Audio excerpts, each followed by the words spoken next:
Hi everybody, this is Alchemist 2, and I'm back again with another movie review. This time I watched The League of Extraordinary Gentlemen. Now, a lot of people probably have never even heard of the movie, and it really didn't generate that much interest when it was in the cinemas, but this is for good reason. As far as films are concerned, I would probably give it, well, I'm being generous, but 3 stars, maybe 2.5. 2.5 I think is the best because it's kind of hokey, and Sean Connery makes the movie. Who doesn't love Sean Connery, for heaven's sake?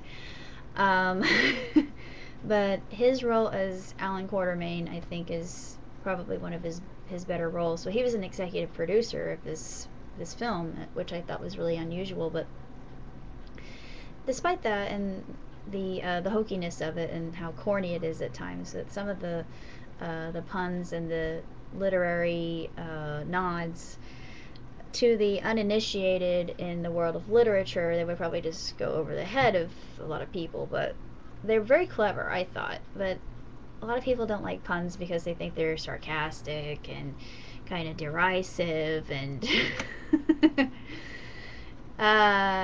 put downs. But as far as the whole film is concerned, it doesn't have a bad storyline. Now, the storyline is very intriguing because you have a league being pulled together of different people with different skill sets. Like you have Alan Quartermain, who has a huge background behind him, King Solomon's Mines.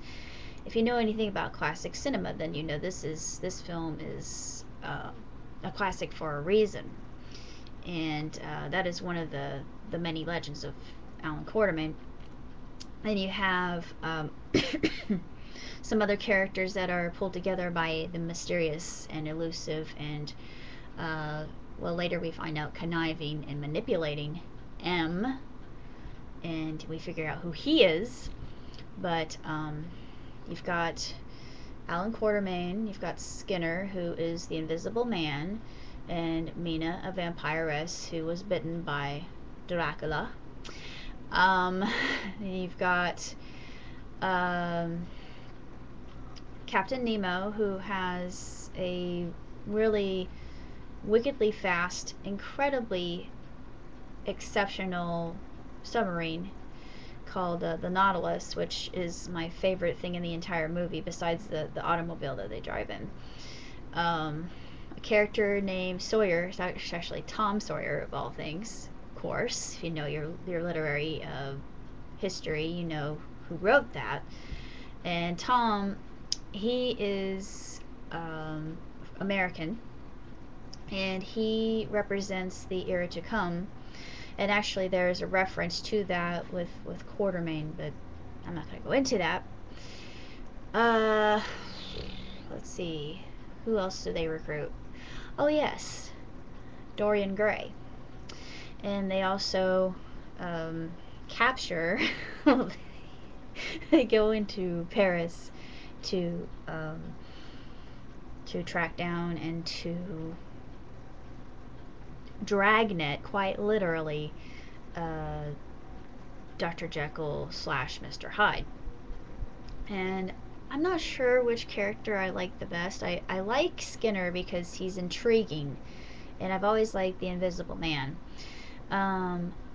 Mina, I also enjoy, but she's no, she's not a shrinking violet. I like the fact that she basically stands up for herself and fights her own battles. I really like Dr. Jekyll and Mr. Hyde. I don't know why this is, but his character just it really fascinates me. Captain Nemo is also a really awesome character, and I know that this movie didn't generate a lot of interest when it was in the cinema, but because of this, there was never a sequel produced, and probably all for the better, because who wants to see a sequel that's going to take place in America anyway? Boring. We already know about that history. I mean, we Americans lived it. We know how it came to pass. We can't tell it that well anyway. We're Americans, so what do you expect?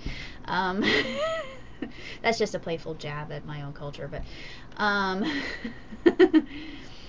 like I said, as far as films go, I would say 2.5, 3 stars. I'm still going to keep it at 2.5. It's still at least one thumb up. I mean, it's not a bad movie, but it's really not the greatest because mostly there are a lot of things exploding and it's kind of predictable, and I like the horror aspect of it. The horror aspect of it makes it all the more interesting, but beyond that and the fact that Sean Connery's in it, there really is no other redeemable factor regarding the film in and of itself. But uh, it is an interesting movie, and um, other than that, it really isn't the worst movie ever made, but it's not the best film either. I think it's right about in the middle. And there are some good scenes with Sir Sean Connery in it. I just love Sean Connery. He's one of my favorite actors of all time. And we find out more about the characters as the movie goes along, and the plot of the Germans before World War One ever takes place, and their technology and how far advanced they are, and this and that and the other. And yeah, it is intriguing, don't get me wrong, but it's just not that great of a film. And even though it is one of the films I enjoy, it doesn't rank among my favorites of all time. It's just another film that Sean Connery endorsed, and he lost money. Let's not knock it. Let's just call it what it is. He he had a loss thanks to this film, but he hasn't been in any other movies since this one, as far as I know. If anybody knows any differently, please inform me. But I hope that he is going to put his talent into a more reputable film in the future, because as far as I'm concerned, this one didn't even warrant his time, and it could have been done a whole lot better to make it more interesting. But because we've seen movies done like this before, and I think the best example of it is Hellboy and Hellboy Rise of the Golden Army, which are two of my ultimate favorites, and just really disturbing and ominous and eerie, and I like that. And they're kind of but they have the humor as well, and it's just less predictable, and it just has more of a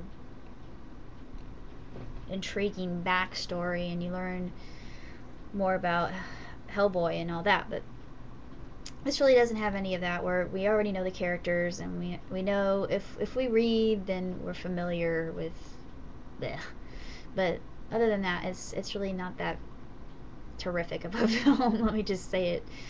I'm being completely honest. But beyond that, League of Extraordinary Gentlemen is probably, this is the reason probably why it's forgotten and lost in antiquity. But that's basically all I have to say about it. And I will be reviewing some other films in the future. There's actually Atlantis Squarepantis, which is it's not just the episode itself, which is a two-part episode. It has some other episodes on it as well. Van Helsing, which I haven't seen for a long time, but as you know, I love vampires. So, and Hugh Jackman. Need I say more?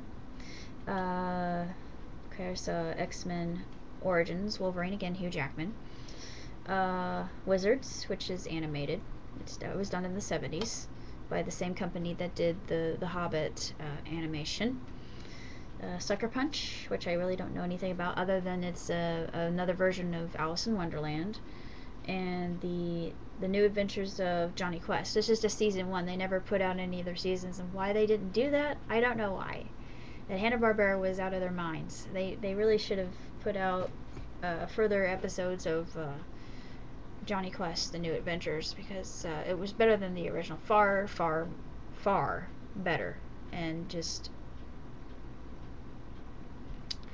more interesting, more action, more adventure, and was just a really awesome series that I miss terribly. So stay tuned to my channel, and I will be doing those interviews in time to come. Ciao!